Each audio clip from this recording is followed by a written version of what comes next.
एक पहाड़ों में रहने वाला हंटर ज़रा अकेला पड़ जाता है और उसी वजह से उसने अपने लिए वाइफ बाय कर ली। वो बहुत ही एक्सट्रीम हालातों में रहता था, तो क्या यहाँ पर वो दोनों सर्वाइव कर पाएंगे? आने वाली मुसीबतें बहुत ही अलग ही थी। हेलो फ्रेंड्स, आज मैं आपको स्किन ऑफ द वुल्फ ये 2017 की एक स्पेनिश ड्रामा मूवी एक्सप्लेन करने वाला हूँ। अगर आपको वीडियो अच्छा लगता है तो प्लीज़ इसे लाइक और कमेंट ज़रूर कर दीजिएगा। और बिना किसी देरी के एक्सप्लेनेशन स्टार्ट करते हैं।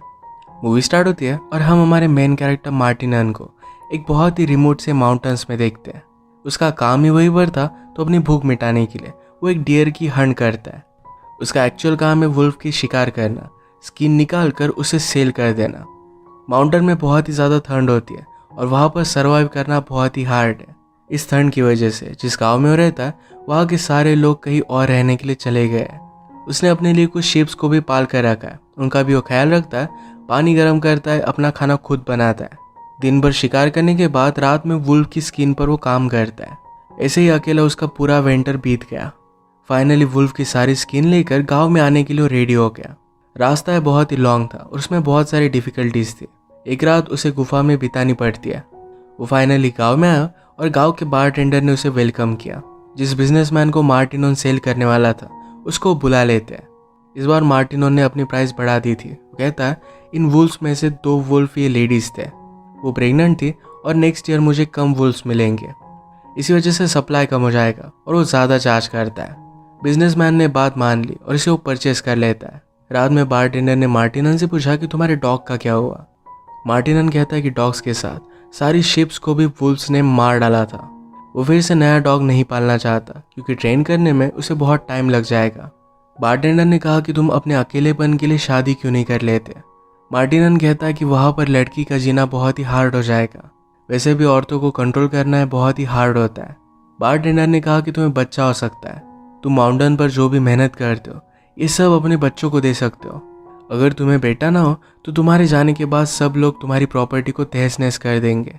मार्टिनन ने कहा कि ऐसा कुछ होने से पहले सारी चीज़ों को आग लगा देगा।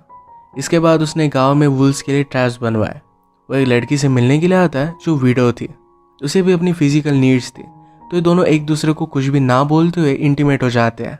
इनकी इस तरीके की रिलेशनशिप बहुत दिनों से चल रही थी। इसके बाद मार्टिनन अपने माउंटेन पर चला गया। वो अपने काम कंटिन्यू करता है, पर बारटेंडर की बात पर उसने ज़रा सोच लिया था। वो रेडी होकर फिर से गांव में आ गया। जिस लड़की के साथ वो इंटीमेट हुआ था उसका नाम है पास्क्यूला, उसके फादर का नाम है मार्शियल। पास्क्यूला के बदले कुछ पैसे और वुल्फ की स्किन उन्हें ऑफर की। मार्शल उसे अपनी बेटी सेल कर देते हैं। वो पास्क्यूला को अपने साथ माउंटेन पर लेकर आता है। उसे उसके काम में हेल्प करने लग गई। उसके साथ इंटीमेट होता है और ये अपने काम कंटिन्यू करते हैं। पास्क्यूला की तबीयत ज़रा खराब हो गई थी। एक दिन उसने मार्टिनन से कहा कि वो प्रेग्नेंट है। मार्टिनन बच्चे के लिए क्रीब बनवाना स्टार्ट कर देता है। पास्क्यूला ने पूछा कि क्या तुम्हें यहाँ से कहीं जाने का मन नहीं करता। मार्टिनन ने कहा कि मैं यहाँ पर ठीक हूँ। पास्क्यूला कहती कि तुम यहाँ पर अकेले हो, अगर तुम्हें कुछ हो जाता है तो फिर तुम क्या करोगे। मार्टिनन ने कहा कि आप यहाँ पर सर्वाइव करना सीख जाते हो, तुम्हें भी इन सब की आदत हो जाएगी, और अब मैं अकेला नहीं हूँ तो तुम मेरे साथ हो। एक दिन जब वो वुल्फ की शिकार करने के लिए गया और जब वो वापस आता है तब पास्क्यूला ज़मीन पर नीचे गिरी थी। अपनी प्रेगनेंसी और बीमारी की वजह से वो बहुत ही वीक हो गई थी। मार्टिनन उसका बहुत अच्छे से ख्याल रखता है। स्नो बहुत ही ज़्यादा बढ़ चुका था। पास्क्यूला को बहुत तकलीफ होती है। बेबी को बर्थ देते देते ही बेबी और उसकी दोनों की डेथ हो जाती है। इस बात से मार्टिनन बहुत ज़्यादा डिस्टर्ब हो गया। बेबी के लिए उसने जो क्रीब बनवाई थी इसे वो तोड़ देता है। पास्क्यूला और उसके बेटे के लिए उसने ग्रेव बनवाई। गुस्से में आसपास की सारी ग्रेव्स को तोड़ने लगता है। उसने उसकी बॉडी को बांध दिया और वैसे ही वो पास्क्यूला के फादर के पास उसे लेकर आया। वो मार्शल से कहता है कि तुम्हें पहले से पता था कि वो बीमार है और प्रेग्नेंट है, फिर भी तुमने उसे मेरे साथ भेज दिया। मार्शल ने कहा कि वो एक विडो है और वो प्रेग्नेंट होती तो गांव के लोग हमें बर्बाद कर देते। मार्टिन ने पूछता है कि अब तुम लोगों से क्या कहोगे कि मैंने उसे मार दिया। मार्शल कहता है कि किसी को कुछ भी पता नहीं चलेगा। मुझे लगा था कि पास्क्यूला को जब बेबी होगा तुम्हें लगेगा तुम्हारे बेबी है, इस वजह से सारी प्रॉब्लम सॉल्व हो जाएगी। मार्टिनन कहता है कि तुम्हारी बेटी को तुमसे ज़्यादा प्यार था।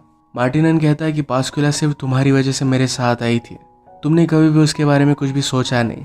अब वो गुस्सा था और पास्क्यूला के लिए उसने मार्शल को जो भी पैसे दिए थे उसे वापस चाहिए थे। ये पैसे लेने के लिए नेक्स्ट विंटर में आने वाला है। वो वापस माउंटेन में चला गया। पास्क्यूला के सारे कपड़े उसने जला दिया। पूरा विंटर अपना काम वो कंटिन्यू करता है। उसके बाद वो मार्शल के पास वापस आ गया। मार्शल डर कर अंदर घुस गया। मार्टिनन अंदर आया तो मार्शल ने अपनी दूसरी बेटी उसे दिखाई। वो कहता है कि अगर तुम इससे शादी करते हो तो ये तुम्हारे साथ आने के लिए रेडी है। मार्टिनन ने उसे चेक किया और देखा कि वो बीमार तो नहीं है। उसके बाद उसे एक्सेप्ट करता है। अगले दिन उनकी शादी हो गई। इस लड़की का नाम था एडेला। फादर एडेला से कहते हैं कि अब तुम मार्टिनन की हो चुकी हो, अब तुम उसके पास से भाग नहीं सकती। अगर तुमने भागने की कोशिश की तो वापस आकर हम सब लोगों को मार डालेगा। उसे पॉइजनस प्लांट के पत्ते दे देते हैं। अगर मार्टिनन के साथ जिंदा रहना उसे बहुत ही डिफिकल्ट लगा तो इन पत्तों के साथ वो सुसाइड कर सकती थी। इसके बाद तुरंत वो माउंटेन के लिए निकल पड़ते हैं।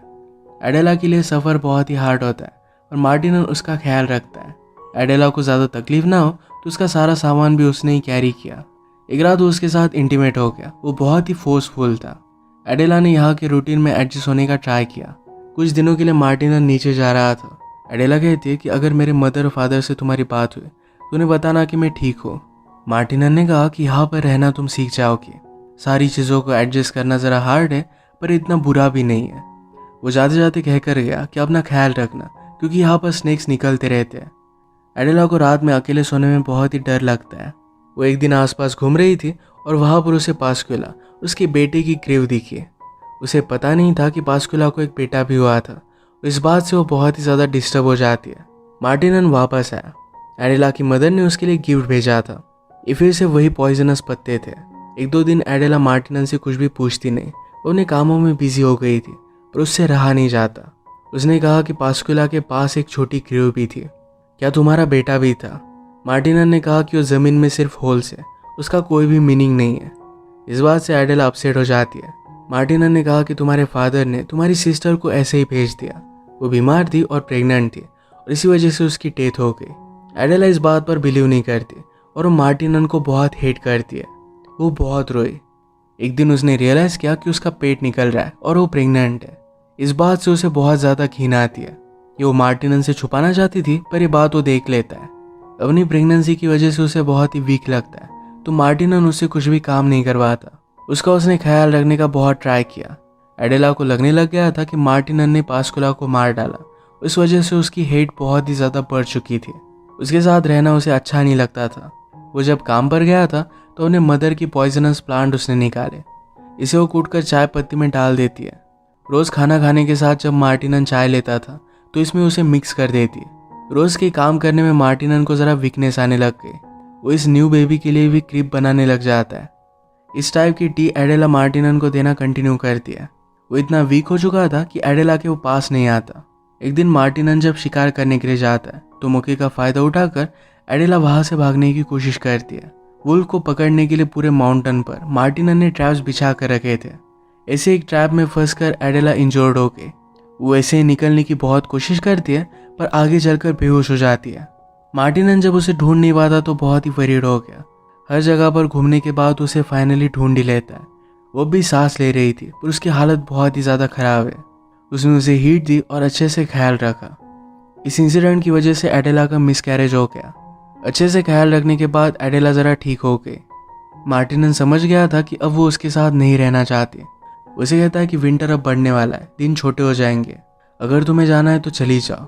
एडेला बहुत रोई पर वो फाइनली फ्री थी। अगले दिन मार्टिनन उठा तो अकेला था। एडेला जा चुकी थी। वो अपने लिए टी बनाता है और फिर उसे शक आया कि शायद इस टी में कुछ हो सकता है।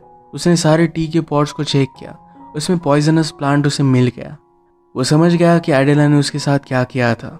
उसने अपने होने वाले बेबी के लिए जो क्रीप बनाई थी इसे लेकर वो बैठ जाता है। उसे बहुत बुरा लगता है। उसकी हालत और भी ज़्यादा बिगड़ने लग गई थी।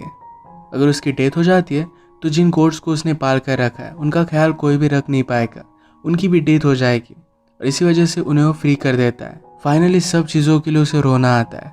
उसे विंटर में उसकी डेथ हो गई। मार्टिनन ने अपनी पूरी लाइफ एक जंगली आदमी की तरह ही बिताई थी।